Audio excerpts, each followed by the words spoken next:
Boa tarde, todas e todos. Estamos começando mais uma mesa da nossa programação de mesas de debate do Departamento de Ciências da Religião da nossa PUC Minas. Hoje, nesse momento, nós teremos, então, a mesa intitulada Ensino Religioso e Arquidiocese de Belo Horizonte, com a professora Gisele do Prado Siqueira e o professor Paulo Agostinho Nogueira Baptista, que são nossos colegas aí do departamento e também lecionam e orientam trabalhos no programa de pós-graduação em Ciências da Religião. Também teremos a presença do nosso colega Wellington Teodoro, que participou de uma mesa pela manhã e que vai, então, conduzir os trabalhos dessa mesa da tarde. Então, sejam bem-vindos, bem-vindas, aqueles que vão aparecer por aqui, aqueles que vão passar por aqui no futuro, já que essa live ela fica gravada e vai se tornar, então, um material de consulta para outros interessados. Então, seja bem-vinda, Gisele, bem-vindo, Paulo, e bem-vindo, Wellington. Então, eu passo a bola para vocês, espero que tenham um ótimo debate aí e bom trabalho para vocês. Tchau, tchau. Obrigado. Pois bem.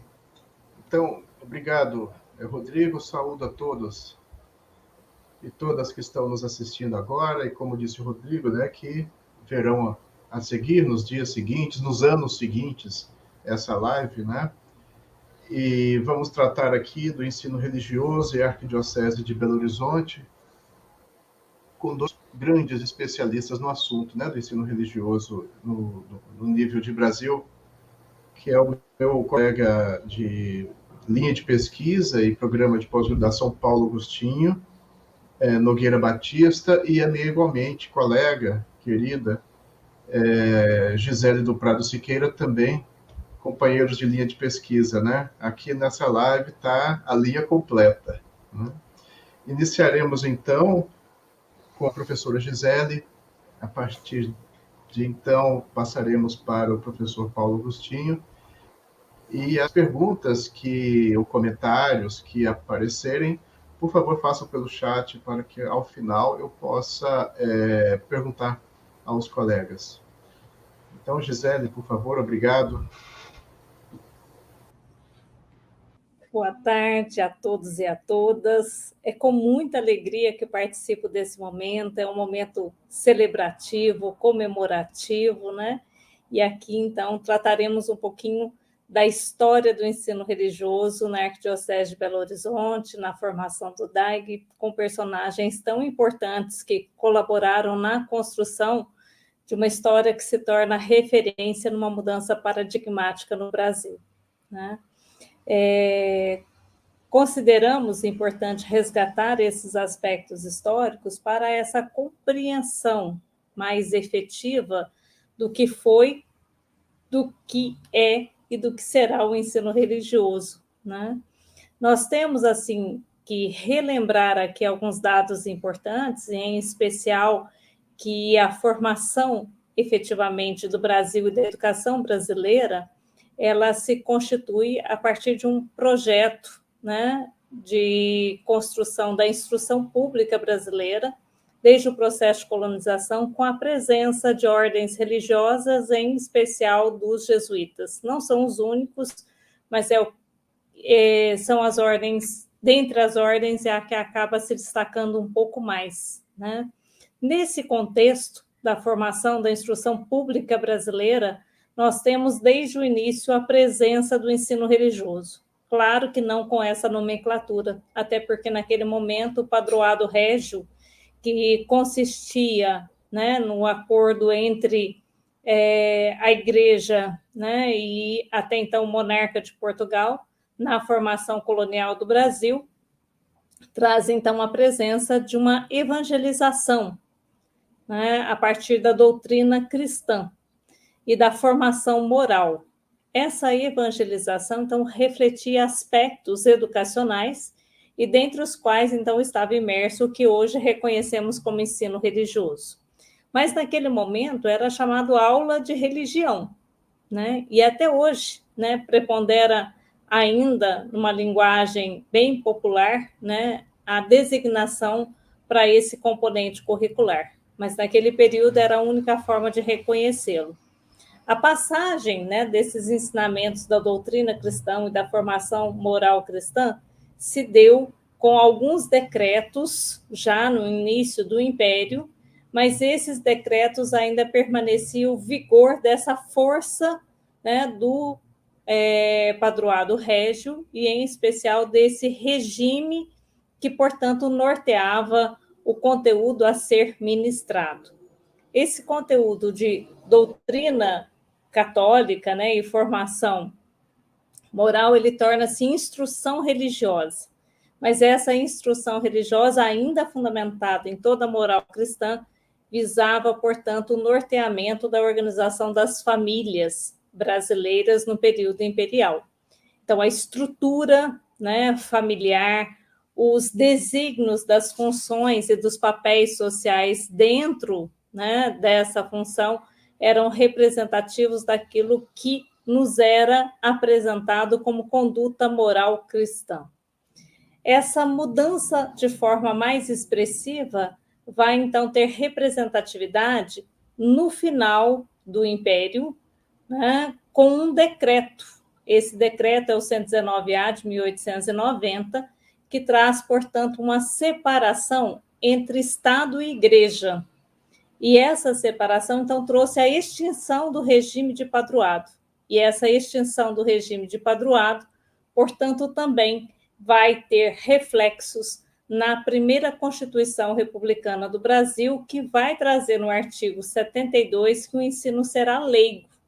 Essa ideia de leigo tem marca referencial o processo de laicização, né? Nós temos nessa Constituição aí de 1891 uma forte presença da laicidade enquanto inspiração, né, de ideais liberais, mas nós temos também uma forte aproximação, né, com os Estados Unidos na época, e nós temos então um norteamento também da Constituição americana no Brasil através da ideia de liberdade religiosa.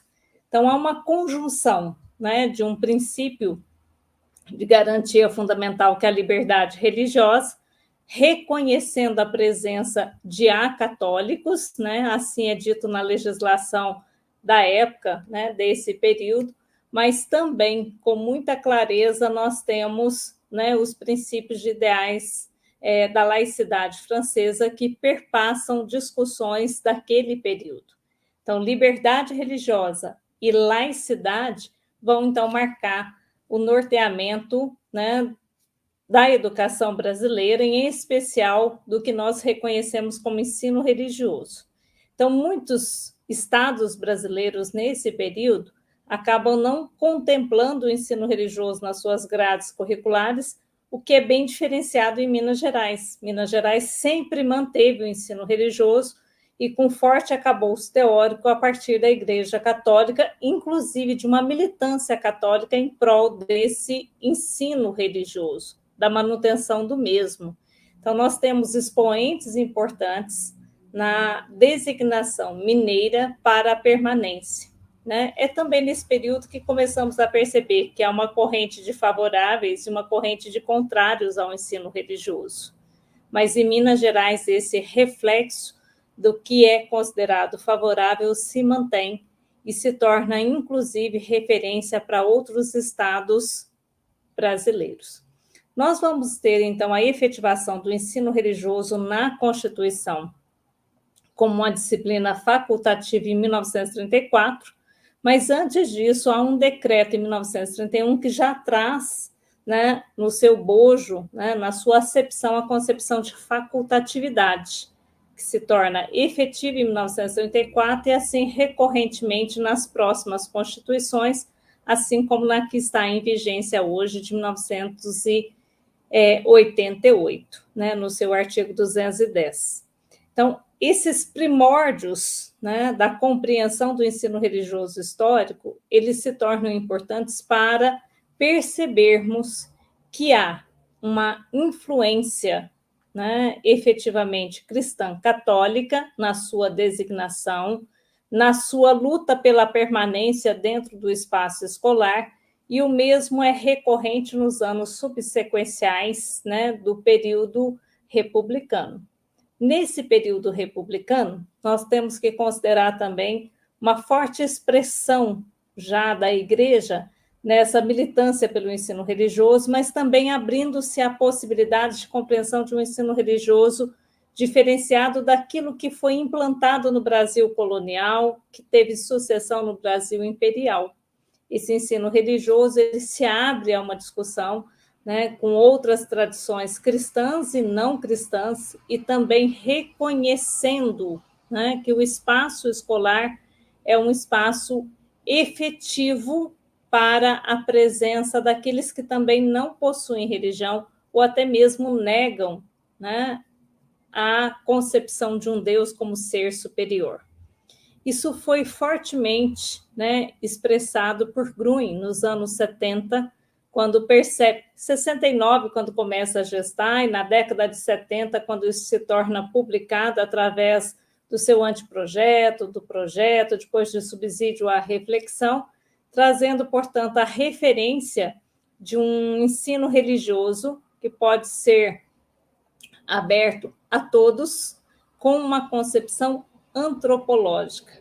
Essa é uma marca referencial que Minas também tem, e que perpassa todo o processo de formação dos professores, que daqui a pouco conheceremos um pouco mais, né, através aí da fala do Paulo Agostinho.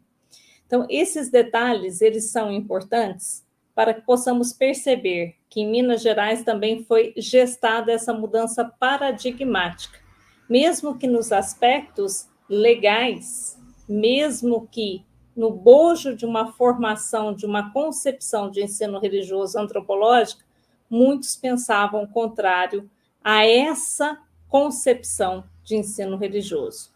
Então, nos anos 70, né, nós temos, né, a percepção, a partir de Gruen, de que há uma distinção dos espaços, do espaço de formação da educação da fé, que deve ocorrer no ambiente religioso, e o espaço de formação do ser humano como ser integral a partir daquilo que traz sentido à própria vida, ou sentidos à vida, que é o espaço escolar.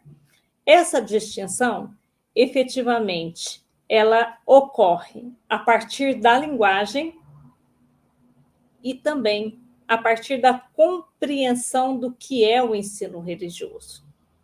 Então, são dois marcos importantíssimos que temos para que possamos, de fato, trabalhar o ensino religioso que atenda, né, aquilo que é proposto pelo espaço escolar. Isso se torna mais claro e efetivo na década de 70, face a uma mudança de legislação educacional. Nós temos em 71, né, a promulgação ou a homologação da Lei de Diretrizes e Bases, que traz mudanças substanciais no contexto educacional, e dentre as quais, né, também temos a concepção desse ensino religioso, na época entendido como artigo 7º, mas que resguarda um papel importante. Então, é nesse período que Minas Gerais tem as primeiras contribuições, ainda por parte também da Igreja, da Arquidiocese de Belo Horizonte, para trazer um arcabouço teórico que pudesse subsidiar o ensino religioso no espaço escolar, com características próprias desse, na época, né, dessa disciplina, dessa matéria, com conteúdos que pudessem, então, contemplar todos, aqueles que possuíam pertença religiosa e aqueles também que não tinham pertença religiosa. Então, há um respeito profundo ao educando a partir da sua experiência, da sua vivência e do seu contexto também familiar. Isso, então, ao ser apresentado por Gruen, representou uma grande novidade, né? Novidade esta que influenciou nos anos subsequentes uma nova forma de pensar, né, desse componente curricular na escola pública, na dimensão da atuação pública, não desprivilegiando também, claro, todo o ensino que pudesse ser apresentado nos espaços privados, mesmo que eles sejam confessionais. Então, há um respeito profundo à experiência e ao educando a partir da sua centralidade. Essas mudanças também já vinham sendo gestadas, uma nova formatação de educação no Brasil, com reflexos da escola nova, com reflexos da educação popular, com reflexos do pensamento de Paulo Freire. Todos esses elementos constituíram base de uma mudança substancial na forma de conceber o ensino religioso e que Gruen sistematizou naquele período, né, oferecendo, portanto, um subsídio à reflexão e também ao Conselho Estadual de Educação, do qual fez parte. E nesse contexto, né, temos, portanto, pessoas que beberam nessa fonte e apresentaram também novas formas de compreensão e que possibilitou a gestação, inclusive, de um Fórum Nacional Permanente do Ensino Religioso a partir dos encontros nacionais de ensino religioso que foram promovidos pela CNBB. Então, o papel eclesial, nesse sentido, sempre foi preponderante para que pudéssemos apresentar, né, condições de repensar o espaço educacional. Então, no período colonial, com essa ideia mesmo de evangelização, de doutrina católica, né, de formação moral, no período imperial, essa instrução religiosa que trazia diretrizes à formação familiar com base nos valores cristãos, e no período republicano também temos esses eixos condutores, mas uma abertura a pensar também, né, as diferenças de crenças e as diferenças daqueles que não têm pertença religiosa. É esse respeito profundo que sempre foi demonstrada a partir dessa mudança paradigmática do ensino religioso. Nesse aspecto, é importante também perceber que as mudanças educacionais, elas possibilitaram, né, revisões legais. Então, hoje, nós temos o ensino religioso na Base Nacional Comum Curricular, nós temos uma diretriz, né, para a formação de professores a partir da licenciatura vinculada às ciências da religião. Então, há um caminhar substancial para que esse ensino religioso seja, de fato, um componente curricular que vise a formação integral do educando a partir, e aqui em Minas Gerais, sem dúvida nenhuma, a partir da experiência e da religiosidade, como dimensão antropológica, né, do ser humano, fundamentado principalmente nessa experiência mineira que nos foi apresentado pelo salesiano Wolfgang Grün. É nesse contexto que nós teremos, então, muitas contribuições efetivas, né, da formação e do papel que o Dyer desempenhou na formação de professores. Nesse sentido, então, nós vamos ouvir um pouquinho aí do que o Paulo Agostinho tem a contar para nós também, dessa trajetória de pessoas que marcaram profundamente, né, a constituição desse Departamento Arquidiocesano de Ensino Religioso. Muito obrigada por enquanto, e ao final, então, colocaremos aí outras contribuições a partir das perguntas oriundas, né, de quem nos assiste nesse momento.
Paulo, nós estamos sem som.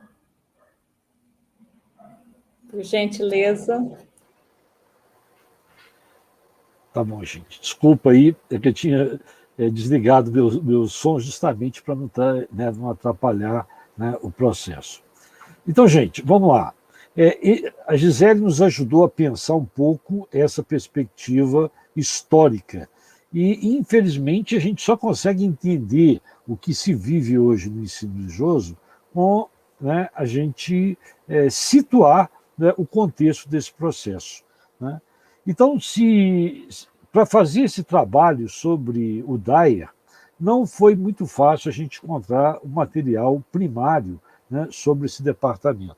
E eu gostaria de agradecer, né, a todo o pessoal lá do Memorial da Arquidiocese de Belo Horizonte, que nos ajudou a ter acesso, né, ao que foi possível, e de modo especial a professora Maria Aparecida de Oliveira, né, que atua, né, há muitos anos no Dayer e que é responsável por esse acervo, né? E a gente espera que a Cida, como a gente a conhece, chama, possa, né, desenvolver sua pesquisa de mestrado exatamente sobre isso. Mas, então, entrando na nossa, para a gente poder falar do Dayer, se essa perspectiva de uma disciplina propriamente, né, ligada ao ensino religioso, como o padre Grun sempre nos lembra, surge na Áustria com a Maria Teresa e em 1774, no Brasil, né, a primeira expressão disso está em 1827. Né? Então, essa questão que a Gisele abordou para a gente. Mas isso vai gerar um problema com o decreto 119A e depois, né, a Constituição de 1891, com a separação entre igreja e Estado, né, que acaba gerando um conflito entre a igreja, né, e o Estado em relação a esse espaço que a igreja tinha de formação moral, como Gisele mostrou, né, na escola. Né. E Minas Gerais foi resistente a esse processo. Desde o início do século XX, né, a igreja em Minas, né, resistiu a esse processo. Né.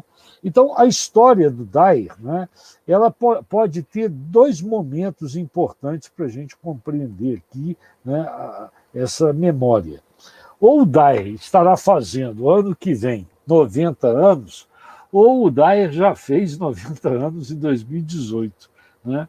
Por que isso? Porque o primeiro documento que a gente tem acesso, né, é um boletim, né, o número 52, Boletim da Arquidiocese em Notícias, de abril-maio de 74. Né?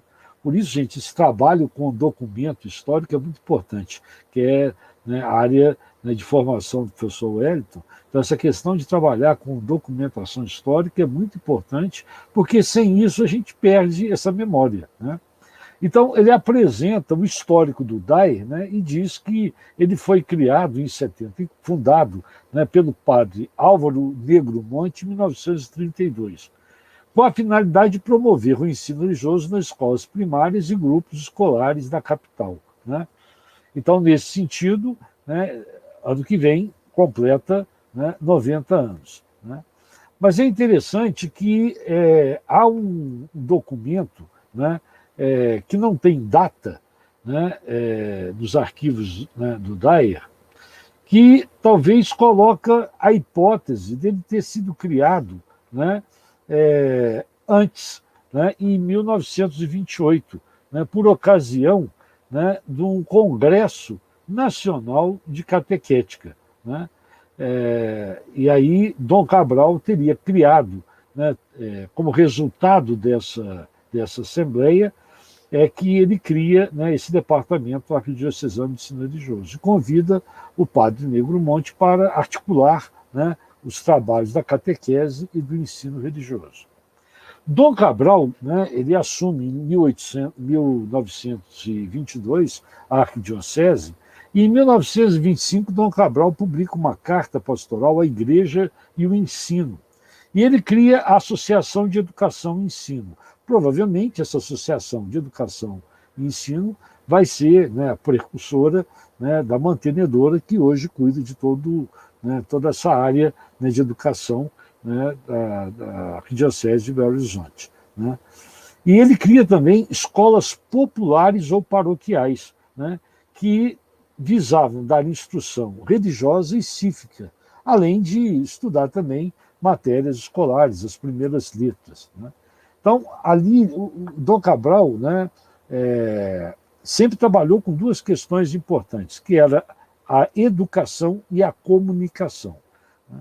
Então, quem assume, quem vai ser uma figura importante no DAE é Padre, né, Negromonte. Ele foi, né, de 1930 até 1939, ele vai ser o secretário do arcebispo, né, e vai ter esse cuidado, né, de articular todo esse processo. Ele cria um boletim catequético, né, que publicava diretrizes para o desenvolvimento da catequese, planos de aula, experiências realizadas em classe por professores e catequistas, né, estimulando a orientação para outros professores. Né. E ele realmente teve uma influência muito grande de uma grande educadora que viveu em Minas, que é a professora Helena Antipoff. Né? Ele tinha uma boa relação, né, com a Helena Antipoff nesse processo. Então, as atividades do DAE, gente, começaram com programações ao longo do ano, concursos, semanas catequéticas, né, formação de professores e catequistas, cuidando da didática e atenção ao desenvolvimento das crianças e adolescentes. Né? E aí é impressionante uma coisa que eu observei na minha pesquisa, que o número de mulheres atuantes nesse processo era muito grande. Né? Citar aqui Valesca Paixão, Cora Duarte, Evangelina Gonzaga, Julieta Magalhães, depois, né, Jaci Estela Vieira de Vasconcelos, Petrina Santiago, Alcina Landa, Vera Brandão, Maria Esperança de Lourdes. Então, é impressionante a gente perceber que na década de 30, o número de mulheres atuantes nesses processos da arquidiocese, né, é muito grande, coisa que depois parece que se perdeu ao longo do tempo. Né? Pelo menos eu acho que esse destaque é muito interessante aqui. Bom, o problema é que o Negromonte ele ficou, né, à frente desse processo do DAE até 1945, né, quando, a pedido de Dom Helder, ele passou, né, ele foi para o Rio de Janeiro. Né? E quem vai assumir é uma mulher, Vera Brandão. Né? O DAE passou por várias sedes, ele esteve, né, na Rua dos Caetés, né, até a década de 50, quando se inaugura o Pio XII. Então, o Pio XII, né, leva, né, uma mudança, né,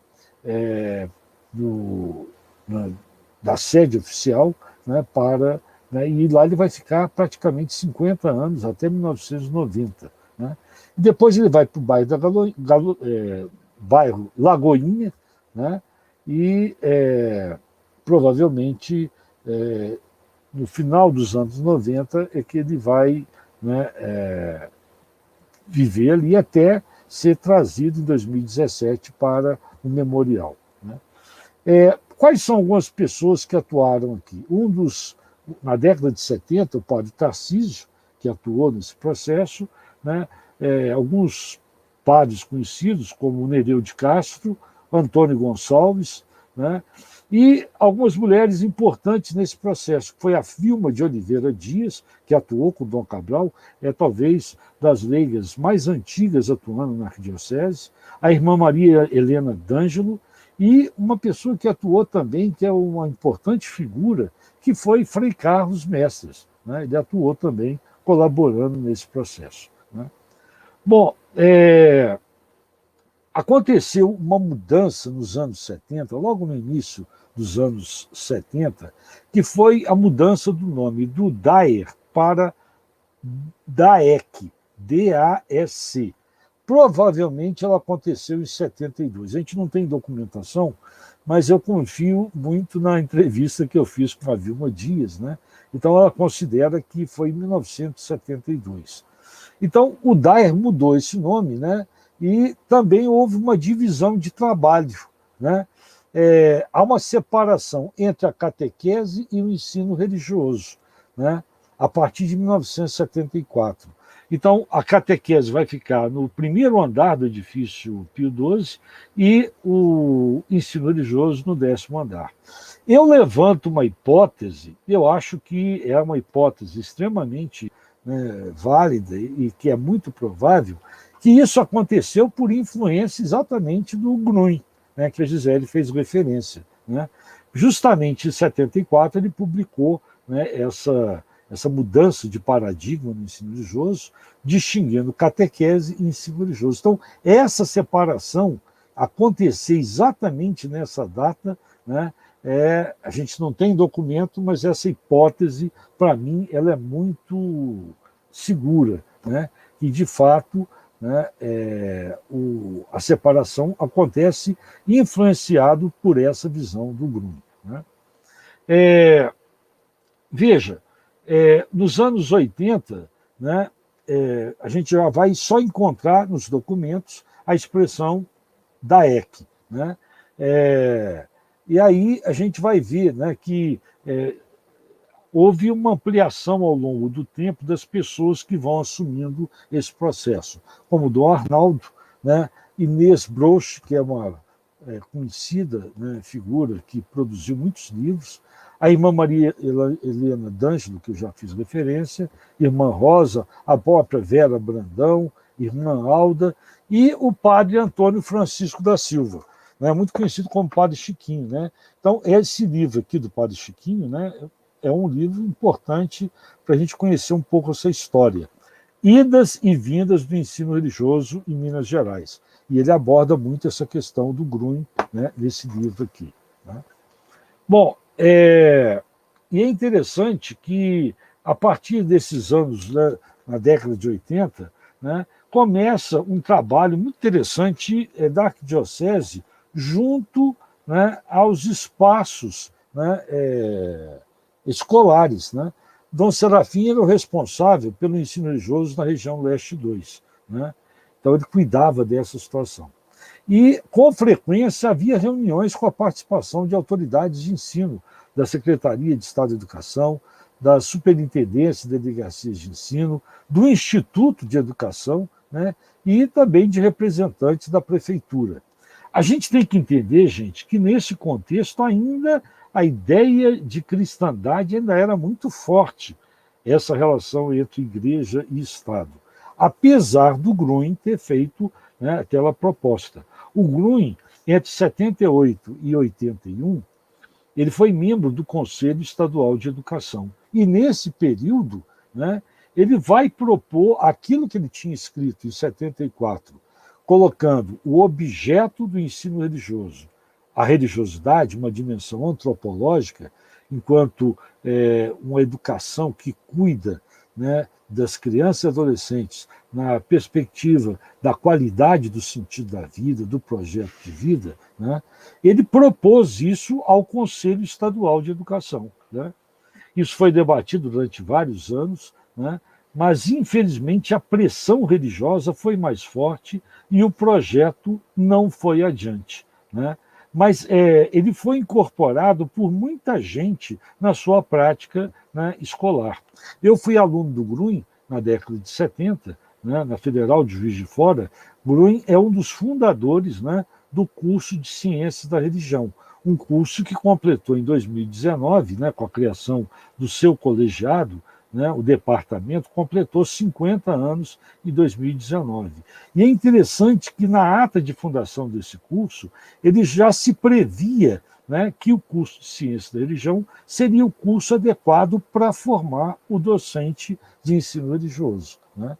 Então, é interessante perceber que essa relação, né, da arquidiocese com o espaço, com as instâncias educacionais, visava exatamente a formação docente, né?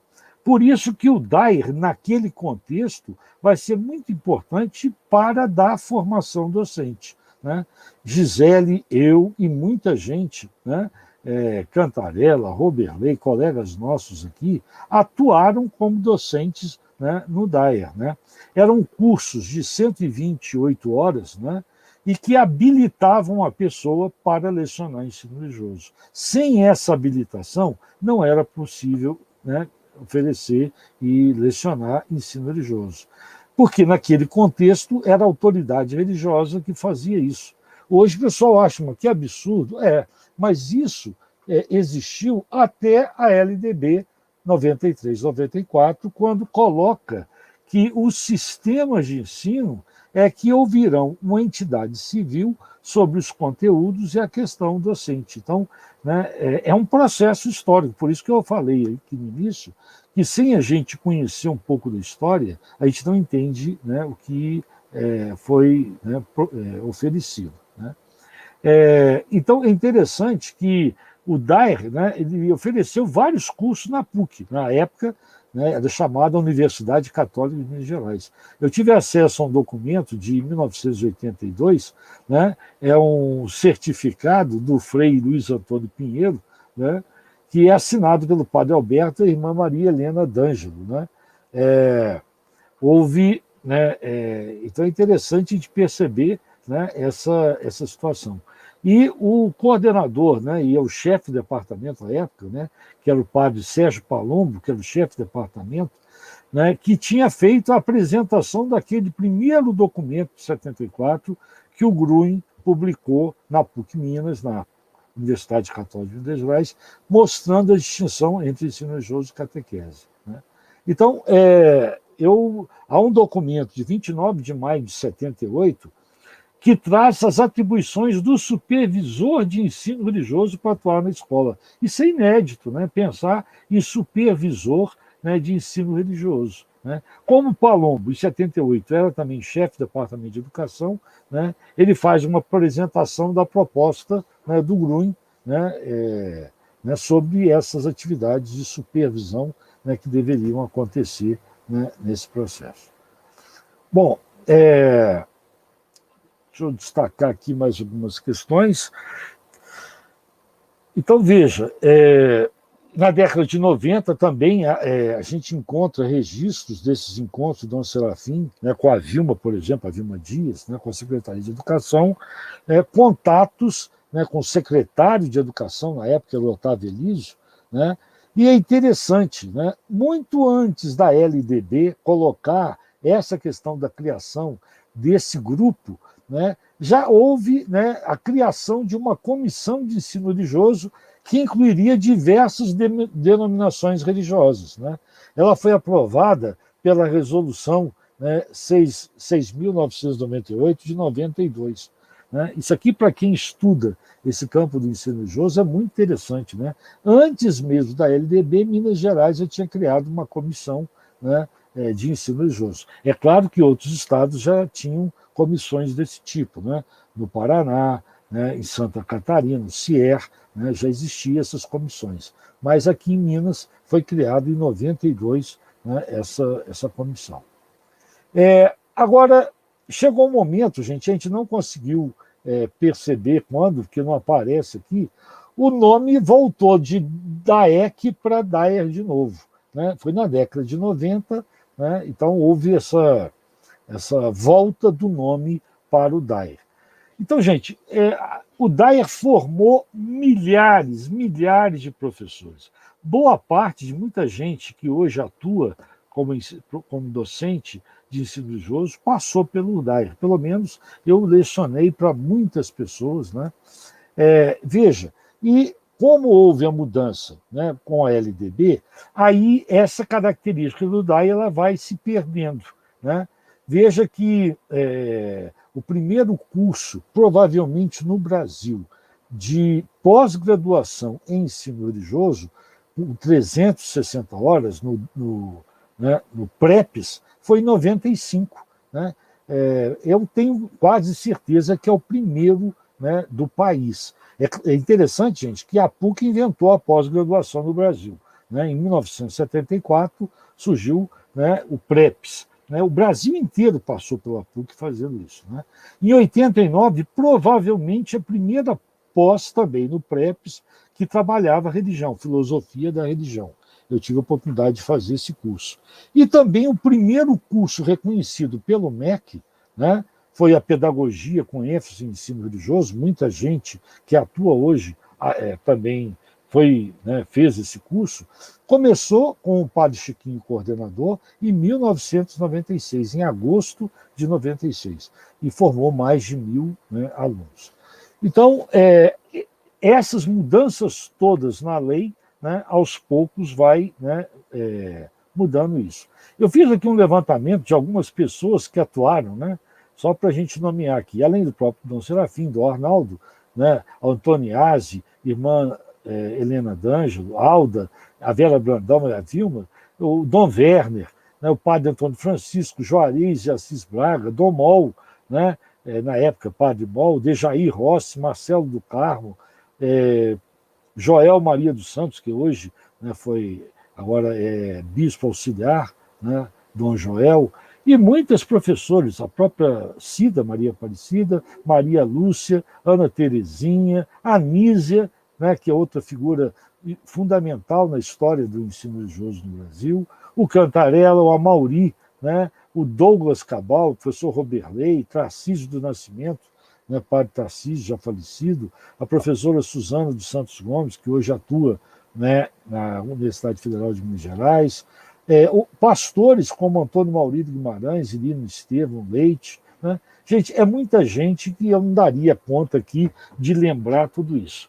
A questão é essa: com a mudança da lei, né, com a LDB de 1996, aquela função principal que o DAER acabou ocupando nos últimos tempos, que era a formação docente para que houvesse, né, esse documento, né, de habilitação, deixa de fazer sentido, né? E aí, né, o DAER, né, aos poucos, né, acaba perdendo um pouco do seu sentido.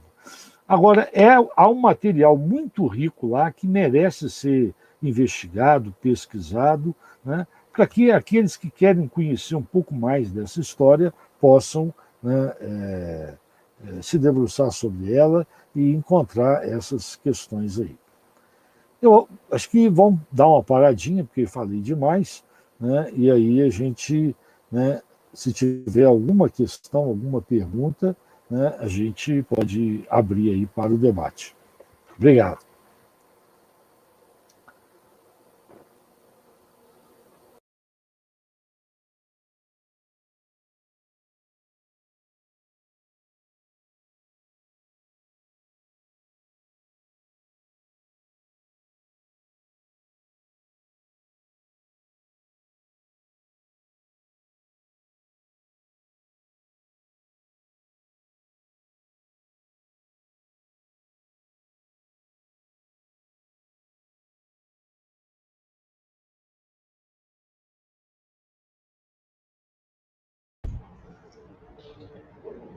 Parece que o problema do som virou uma doença ocupacional aqui nessa live, né?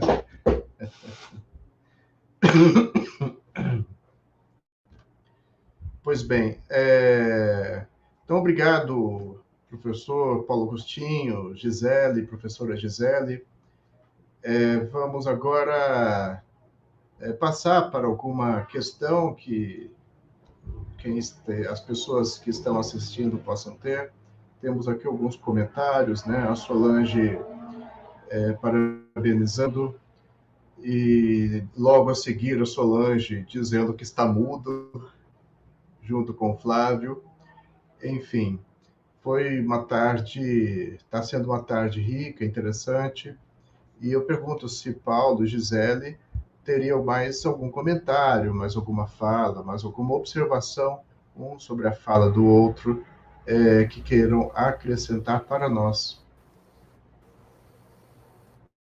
O Gleidson fez um comentário aqui que eu acho interessante, dessas cartas pastorais, né? De fato, eu acho que a gente acessar esses documentos é muito interessante, ali ver a visão de mundo que se tinha naquele momento, né? Então, é importante porque nesse congresso de 1928, Dom Cabral, até pegando, né, e usando uma fala do Papa, né, ele critica, né? Logo quando Dom Cabral chega, ele questiona, né, como é que era possível numa escola não ter a presença da igreja e da doutrina católica. Gente, é um mundo de cristandade, é um mundo em que a igreja acha que é super necessário ela ocupar esse espaço. Veja que demorou, né, só na década de 70, o Gruen começou a pensar isso, né, Gisele, a partir de 1968, mas só na década de 60 ele vai escrever alguma coisa e fazendo essa distinção entre catequese e ensino religioso. E mesmo assim, quando, né, quase 20 anos, 15 anos depois, né, 13 anos depois, ele apresenta uma proposta ao Conselho Estadual de Educação, ela é rejeitada por quem? Pelos bispos, mas muito acolhida pelos professores, pelos estudantes. Eu acho que eu preciso lembrar também alguns detalhes importantes por fazer parte aí desse contexto de formação de professores no DAER, no PrEPs, na pedagogia com ênfase em ensino religioso e também na formação que se replicou ao Estado como um todo, né? O DAER e essa comissão formada no DAER apoiou muito a Secretaria do Estado da Educação na replicação desse curso de metodologia e filosofia do ensino religioso que era ofertado nas regionais. Então, segundo esses moldes e as discussões que tínhamos na comissão aí do DAER, que nós tivemos, então, a orientação, porque coordenadores, né, regionais e também coordenadores diocesanos passaram pela formação em Belo Horizonte, pelo primeiro curso de formação. Então, essa experimentação ela foi replicada no Estado como um todo. E logo em seguida, também temos várias atas que vão comprovar isso, né?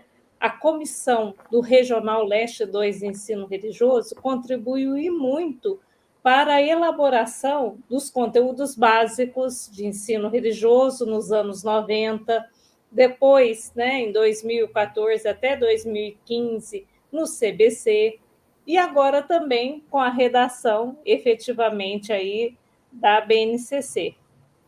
Então, há muitos outros frutos que nós podemos considerar, né, como momento comemorativo, né? Agora, com 100 anos da Arquidiocese, os 90 ou 90 e poucos aí do DAER, do DAEC, do DAER novamente, né? Então, isso também é muito interessante.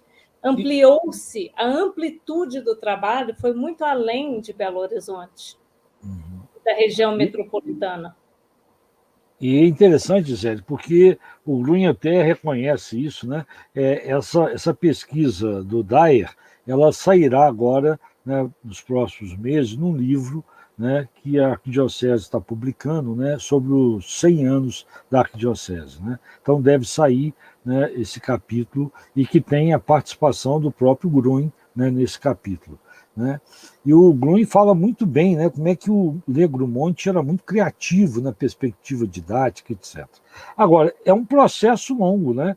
E o Gruen reconhece que foi graças, né, às horas que o Palombo deu para ele na PUC que ele conseguiu desenvolver essa pesquisa sobre a questão do ensino religioso, né? E, pela primeira vez na história, fazer uma coisa que é inédita. Você vai, gente, ensino religioso, apesar do nome logo indicar que é ensino de religião, não é ensino de religião. Então, essa é uma posição teórica que o Gruen defende que é inédita, né? E que abriu a perspectiva de compreensão do ensino religioso de uma outra maneira, né? E aí a gente vai ver que, apesar da PUC ter criado em 96 e Santa Catarina em 97 vários cursos, né? Só em 2011 e 2013 é que duas universidades públicas federais terão o reconhecimento do MEC por graduação, né, de ciências da religião, que vai ser a Federal da Paraíba e depois a Federal de Juiz de Fora, apesar da Federal de Juiz de Fora ter criado primeiramente o curso, lá o departamento em 1969. Mas em 1977, por influência religiosa, o curso foi cassado, né? E aí a gente só vai ter uma mudança, que é fruto da luta, né, de uma série de atores, onde entra o FONAPER, criado em 95, mas também a área de ciência da religião e teologia, né, SOTER, vários grupos que ajudaram, né, e pressionaram e que contribuíram para que, em 2017, o ensino religioso entrasse na BNCC, o currículo nacional, a base nacional, e em 2018 se criasse a primeira referência curricular, as diretrizes curriculares nacionais, né, da licenciatura em Ciência da Religião. Então, nesse buraco aí, a atuação desses departamentos de ensino religioso que estavam presentes no Brasil todo, né, tanto que a CNBB realizou 12 encontros nacionais de ensino religioso, onde participava gente tudo quanto é a tradição. Não eram só os católicos que iam, né? Gisele acompanhou muito, né? Não sei quantos que a Gisele participou, né? Eu não participei de nenhum, mas assim, não sei quantos ENER que a Gisele participou, mas que foram importantes nesse processo, longo processo, até se pensar, né, como o Grun formulou, um ensino religioso laico, um ensino religioso não confessional. Tendo como foco a centralidade do educando, né? Isso também é fundamental, respeitando tanto a diversidade religiosa quanto aqueles que não têm pertença religiosa. Isso também é muito original no pensamento de Grun, e Minas Gerais trouxe isso para o seu interior das escolas, né? Através desses cursos de formação de metodologia e filosofia do ensino religioso. Então, nós tivemos assim, grandes avanços a partir desse trabalho, né? Uhum. O Flávio está... desculpa, João.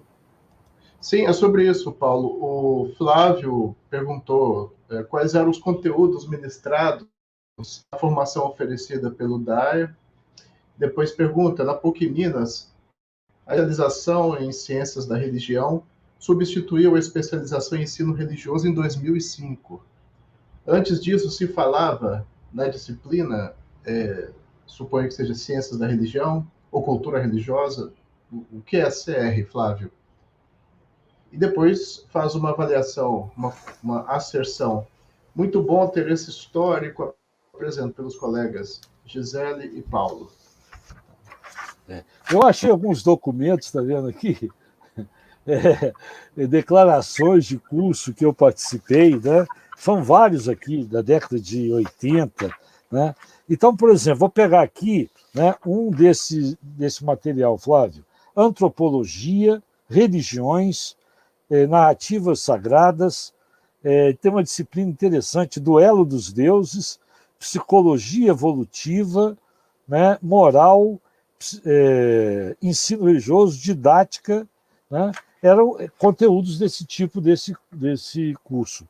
O Flávio lembrou também ali né, que em 2005, né, esse curso de ensino religioso se transforma, né, numa especialização em ciências da religião. Né?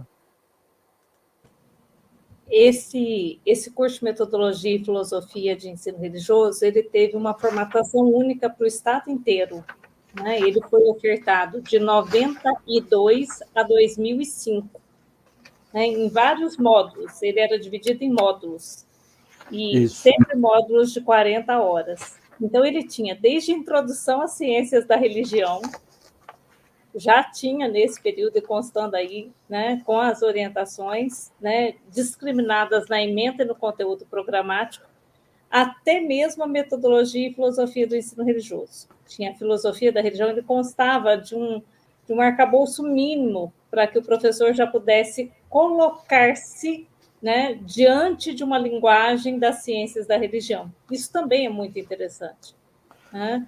Então, por isso, muitas vezes, era necessário que nós, que já tínhamos uma certa formação nessa área, como mestres em ciência da religião, ou estudando, nos replicássemos em vários regionais, né, porque eram ministrados em parceria com a Secretaria Estadual de Educação em vários regionais de Minas Gerais. Eu mesma percorri Minas, e não foi só eu. Colegas nossos aqui também percorreram Minas, ministrando essas disciplinas de uma formação mais voltada para as ciências da religião. E as narrativas sagradas eram tanto as orais quanto as escritas, né? Nós precisamos lembrar disso aí. Já tratamos de diálogo ecumênico e interreligioso nesse período. Uhum. Eu achei aqui, Gisele, uma de 92, Antropologia, Fenômeno Religioso, eu lecionava Fenômeno Religioso, Metodologia do Ensino Religioso, Educação Hoje. Sabe quem dava Educação Hoje? Professor Roberley. Educação Hoje, Bíblia, Moral e Didática do Ensino Religioso. Né? Achei um aqui também, né, que tem aqui curso para coordenadores, né? Tem aqui, achei aqui Antoniazzi, Joaquim Moll, né? A Maria Vasconcelos, né? Uma série de... Tem que achar você aqui, Zé. Depois eu vou procurar, que é uma quantidade de páginas que eu... Mauro Passos, As Grandes Religiões, Movimento Religioso, né? São muitos... Essa parte aqui é uma outra pesquisa que a gente vai avançar a partir do que a gente fez no livro, mas que a gente não conseguiu terminar esse processo. Né? Mas é interessante que, né, que hoje, né, o ensino religioso ele é compreendido dentro de uma das sub-áreas da ciência da religião, né, a ciência da religião aplicada. Né? Então, se trabalha, né, a partir dessa perspectiva. Né? E nós também não podemos esquecer que essa comissão aí de ensino religioso, que estava vinculado tanto ao DAER quanto ao Regional Leste 2, ela produzia material. Então, nós tínhamos material, né, que era replicado nesses regionais e aos professores. Ela também norteava a programação, assim era chamado na época, a programação do ensino religioso para as escolas públicas. Então, há um rico material nesse sentido. E isso também estava respaldado no aspecto legal. Minas Gerais tem um histórico de legislação, né, que já trazia todos esses nortes, inclusive, ou direcionamentos para o ensino religioso nas escolas públicas desde a década de 90, mas de forma mais efetiva. Né? Eu não sei se vocês conhecem esse professor aqui, né, o Hélito Gisele. É uma entrevista lá de antes, da década de 80 ainda, né, desses cursos aí né, sobre essa questão. O Roberley também dava ética, achei aqui, Ética 2, né, na programação aqui, é um curso de 93. Inclusive, para a regulamentação desses cursos, nós temos uma publicação no Diário, né, Oficial de Minas Gerais, com as orientações de carga horária e a distribuição em módulos. Eles eram sequenciais. Então, a pessoa só podia avançar nos módulos se ela completasse a carga horária do primeiro. Não havia provas nem trabalhos finais, mas era uma participação efetiva, né, que se garantia através dessa formação. O Gisele, é interessante lembrar que o curso de pedagogia com ênfase em ensino religioso ele surgiu no final de um curso, né, do Leste 2, que foi lá na Santíssima Trindade. Né? Ao final, o pessoal me cercou e questionou: você fala de formação docente, mas não se faz nada. Né? Eu falei assim: mas o que vocês querem? Ué, marca uma reunião com o reitor. Aí houve um agendamento, né, de uma reunião com o reitor, com a Secretaria de Estado de Educação, e aí o Magela pediu, né, o padre Magela, que era o reitor, ao padre Alberto Antoniazzi, para fazer um parecer, né, em 95, né, para a criação do curso. E aí houve um parecer favorável, foi aprovado no final de 95, e já em março, o padre Chiquinho, né, houve uma reunião primeiro, né, no início do ano, lá na casa do padre Alberto Antoniazzi, com a presidência do padre Grunha, etc., e em março o padre Chiquinho já começou como coordenador e em agosto de 96 começou. E a estratégia da PUC foi a seguinte: não havia no catálogo do MEC a possibilidade de criar um curso de ciência da religião. Então se criou pedagogia com ênfase em ensino religioso. Essa legislação foi permitida até 2010, quando a área de educação não permitia mais, né, as ênfases. Né? Então, por isso que o curso de pedagogia acabou em 2010, esse pedagogia com ênfase, né? E aí depois vai ter, em 2018, a criação das diretrizes curriculares nacionais. Como eu estava lá, foram 2 deliberações, né, Paulo? Vamos recordar. E além de periquitar um pouco, também estava presente nesses eventos. Deliberou-se sobre o curso de pedagogia, com uma formação básica, né, pensando numa licenciatura, inclusive, e também a pós-graduação. Né? E assim foi ofertado pelo PRES, inclusive eu também ministrei aulas. Eu não sei, mas até onde eu pesquisei, foi a primeira pós-graduação em ensino religioso do Brasil, essa de 95. Eu não encontrei, apesar de ter pesquisado, um curso anterior. Também de religião, eu acho que esse PrEP de 89 também foi o primeiro PrEP de filosofia da religião. Né, que foi criado, né, pelo PrEP em 1989, que visava exatamente os professores, a atualização dos professores de cultura religiosa. Durou de 89 a 91. Né? E esse curso de pós-graduação habilitou muitos coordenadores regionais da superintendência a ministrar os cursos regionais nos anos seguintes. Era para divulgar, né, Gisele? Sim. É um processo muito interessante. Minas Gerais tem uma história interessante, uma participação efetiva da Universidade Católica, né, da Pontifícia Universidade Católica, da estrutura que foi oferecida pelo DAIA e também no Regional Leste 2 nesse período. E curioso é que sempre muito próximo à igreja já havia uma consciência da distinção dos espaços, né? O espaço catequético e o espaço do ensino religioso. E isso foi muito respeitado. Agora, a resistência, né, essa perspectiva dessa visão de cristandade, ela é muito arraigada. Né? Veja que, né, apesar daqueles 12 encontros do ENER, e justamente de um dos encontros surgia a ideia do FONAPER, né? Eu acho que foi no último ou penúltimo, foi, Zé? O que aconteceu no Rio de Janeiro foi o penúltimo, o último foi Brasília. Então, você ter criado o FONAPER, né? Você vê que depois a resistência virá, tanto que hoje, né, já falei para pessoas responsáveis pelo CNBB, e a CNBB está jogando 40 anos de história dela fora, né, ao não continuar defendendo o ensino religioso não confessional. Mas, principalmente, o grupo do Rio de Janeiro é que acabou criando esse problema ao querer incluir o artigo 11 no Acordo Brasil-Santa Sé, né, que fala o ensino católico e de outras religiões, né, apesar do bispo de referência do ensino religioso, como é que chama o bispo lá, que foi bispo de Juiz de Fora? Foi professor de ensino religioso, aqui foi de Luz, Dom Eurico, ter feito uma carta ao Núncio questionando profundamente, né, a inclusão desse artigo 11, e aí todas as consequências que a gente sabe que tivemos. Né? Mesmo tendo resistências, eu acredito que nós precisamos lembrar uma questão importante, né, aí em relação ao Gruen, em especial, né, porque mesmo sendo cristão, né, religioso, salesiano, teólogo, a inspiração para toda a proposta de diferenciação não veio só da teologia, como muitos pensam. Ele teve outras influências. Profundamente leitor do campo educacional. E isso vem muito a partir da leitura de Educação com Prática de Liberdade de Paulo Freire. Tanto é que ele percebe com clareza os espaços, mas percebe que é a linguagem que pode libertar ou oprimir.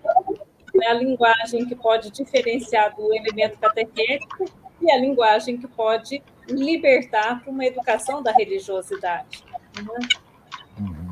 Eu quero, inclusive, trabalhar de forma mais precisa para esclarecer e também devolver ao Gruen o seu lugar social que ele merece, no reconhecimento dessa mudança paradigmática que influenciou, inclusive, a concepção da criação de uma associação que, na realidade, constituiu-se depois no FONAPER, né, que foi publicamente reconhecido na live de 25 anos de fundação do FONAPER.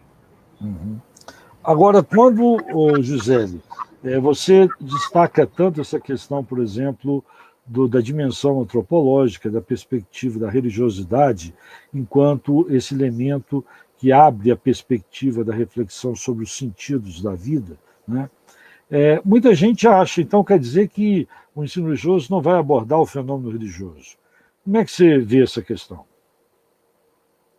Quando defendemos essa questão antropológica de Grun, vem dele mesmo. Primeira vez que ele faz acepção a esse termo, né, que religiosidade estava articulada à dimensão antropológica do ser humano, foi em 78. Quem conhece um pouquinho, né, do pensamento de Grun vai perceber que ele nunca ficou estagnado numa concepção original. Ele também vai evoluindo ao longo desses anos na sua própria concepção. E ele mesmo reconhece o quão é importante essa abertura humana, né, na busca de sentidos, inclusive da compreensão do universo religioso, não só fenômeno religioso, mas do universo religioso, né, se manifesta sobre a percepção do fenômeno religioso. Então, nós fizemos questão, ao redigir aqui em Minas Gerais, né, o currículo referência, ampliar a discussão do objeto de conhecimento, né, que a BNCC apresenta como conhecimento religioso para religiosidade e conhecimento religioso. Inclusive porque há muitos elementos importantes antes de se perceber o fenômeno religioso, que é essa percepção do ser no mundo, o ser em relação com o outro, que se constitui como ser relacional, né, que se amplia nessa concepção da compreensão dessas manifestações e das diversas formas de manifestações religiosas também como elemento cultural, né, e a cultura também numa dimensão antropológica. Em respeito também à própria idade das crianças, né, Zé? As crianças de 6, 7, 8, 9 anos, né, 10 anos, que estão nessa fase dos anos iniciais, né? Ou seja, a questão não pode ser um currículo, né, que o professor vai impor as discussões puramente religiosas. Deve-se colocar, como você tinha falado também, da centralidade do educando, de partir também da demanda dos educandos, como as DCNs dizem e também a própria BNCC e o currículo referência de Minas Gerais, né, se posicionam, né? E eu, inclusive, sempre defendi que a formação do professor seria em ciências da religião. E é por isso que me vinculei a essa área, tanto no mestrado quanto no doutorado, estudando ensino religioso. A educação, ela, de fato, pode colaborar com com esses aportes teóricos para compreendermos, inclusive, um desenvolvimento psicopedagógico, não é só pedagógico, psicopedagógico, né? Mas os aportes teóricos da ciência da religião é que nos ajudarão a fazer esses ajustes em diálogo com a educação. Então, mesmo que nós tenhamos aí uma proposta, né, de conhecimento religioso, que muitos vão entender como estudo da religião, como já se tem colocado no Brasil, ou do fenômeno religioso também, como se tem mencionado, nós não podemos esquecer que ali é um ser em formação, né? E também é muito interessante quando observamos que há uma progressão de habilidades, né, que estão fundamentadas do entorno para uma visão macro, e depois da visão macro para a percepção do entorno. Então, é um movimento, né, que nós compreendemos dentro da BNCC, que é também de espiral, né? Ele volta ao seu eixo, mas ele amplia esse eixo de discussão, sempre.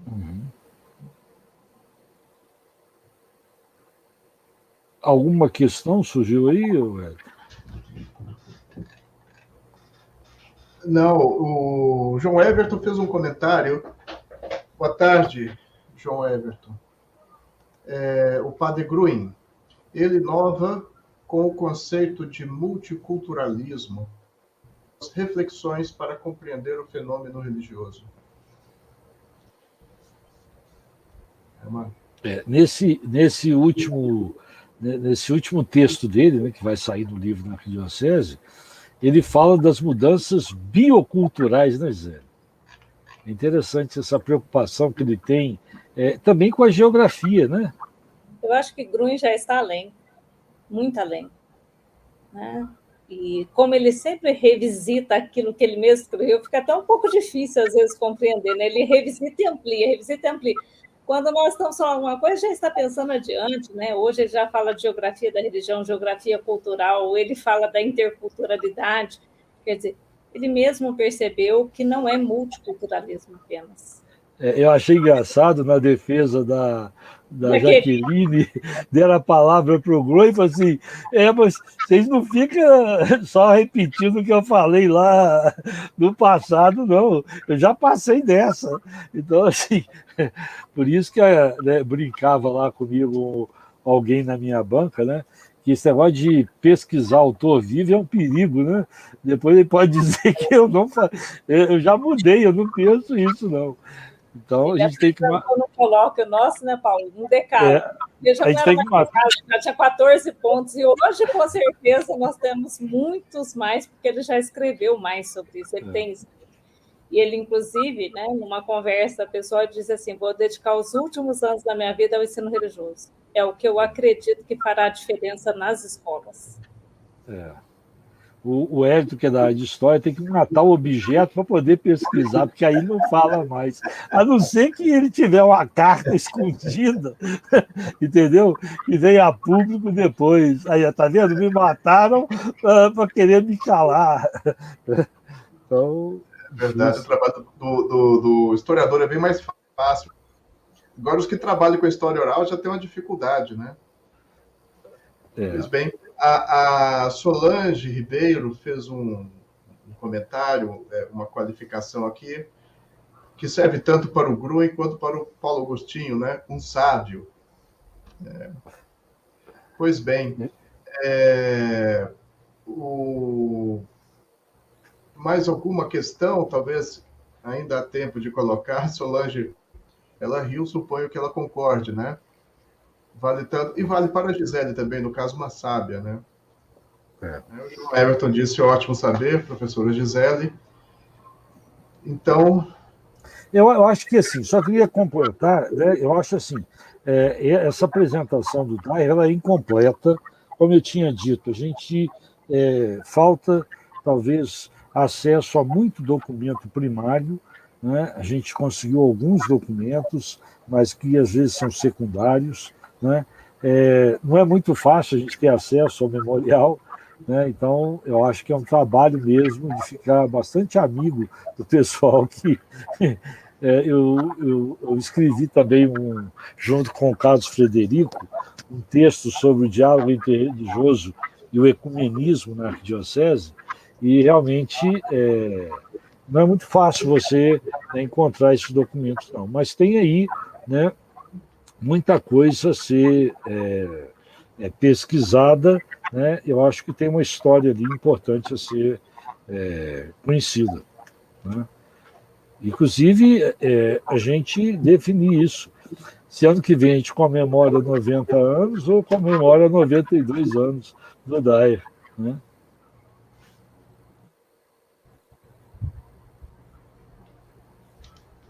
Talvez os casos de fazer uma distinção entre o jovem Gruen e o velho Gruen já.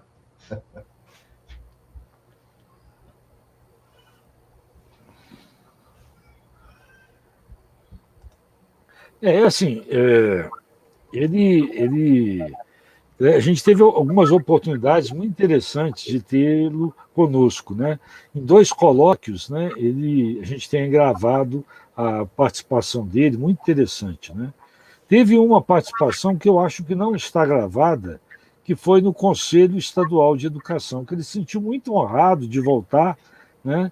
Eu tirei até uma foto da placa em homenagem a ele lá no Conselho Estadual de Educação, né? Ele foi membro, né? E isso foi muito importante para ele, né? Agora, foi pena que a proposta dele não foi aceita. Eu acho que ele mesmo, nesse artigo, né, que vai sair no livro, ele diz, não, eu até compreendo que naquele contexto o pessoal não entendeu o que era, né? Gente, o Gruen coloca uma posição muito clara. O ensino religioso, né, bem elaborado, bem feito, ele não é contra a religião ou contra o trabalho pastoral. Ao contrário, ele até incentiva. Só que no espaço escolar não é lugar de ensinar a religião. não é lugar de doutrinar. Isso é na religião. Então, eu acho que há uma incompetência de muitas tradições religiosas de não cuidar do seu trabalho pastoral e querendo se servir, né, da escola para fazer isso. O nome já não ajuda, porque quando você fala ensino religioso, esse adjetivo logo faz todo mundo associar que é aula de religião. Na PUC mesmo, nós temos cultura religiosa, e quando você pergunta aos alunos, tem aula de que agora? Aula de religião. Ele já diz imediatamente, né? Então, o nome já não ajuda a essa perspectiva, né? Mas, assim, foi pena que Minas ela começou à frente, né? Enquanto lá em Santa Catarina, né? Lá na década de 1966, mas só vai ter a primeira ata na década de 70, 71, 72, o CIER, ele está pensando no ensino religioso ecumênico. O Grun já tinha ido além, não estava falando mais de ecumenismo, de interconfessional, ele estava além disso, não. Inclusive uma atitude de inclusão de quem não crê. Gente, é a primeira pessoa, porque eu fui aluno dele, né, em Juiz de Fora, na década de 70, é a primeira pessoa com uma grande defesa dos ateus e agnósticos. Eu não conheço outro que respeita e defende tanto, né, o ateu e o agnóstico, né? E ele ouve muito, ele sempre foi muito aberto a ouvir essa crítica de quem não é religioso, né? E, aliás, Paulo, nesses últimos textos ele menciona a expressão sem religião. Né? Então, assim, todas as vezes que nós vamos lendo, né, o que ele vai escrevendo, o que ele vai publicando, socializando, você vê que ele vai também ampliando essas discussões. Né? Então, como isso é interessante. Imagina, no início dos anos 70, ele já defendeu ateus. Para aquele contexto, de fato, era um contexto muito avançado. Né? E ainda é. Ele reconhecer isso dentro do espaço escolar. Né? Eu fico muito feliz de ter participado de todos esses momentos, ou de parte desses momentos, como uma história viva mesmo, né? E acompanhando essas mudanças e acompanhando essa evolução do pensamento. É assim que nós percebemos, uma evolução do pensamento. E socializando com todos que o procuram. Né? Eu tenho certeza quantas entrevistas Grun já deu a pesquisadores do ensino religioso que beberam nessa fonte. E andou pela América Latina, não foi só Brasil. A influência do pensamento dele vai além do território brasileiro. E ano que vem completa 95 anos, né? Gente, eu acho que é isso, né? Pois bem. Então, Paulo e Gisele, nos encontramos daqui a poucos minutos no seminário da Liga. Um abraço. É isso aí. Obrigado. Então, vamos lembrar de convidar o pessoal para os outros eventos. Continua amanhã. Sim. Às 9 horas e às 15h30, né? Eu não estou com a lista aqui de todos os eventos, mas... Só um instante que eu busco aqui. Eu tinha aberto, mas eu acabei fechando.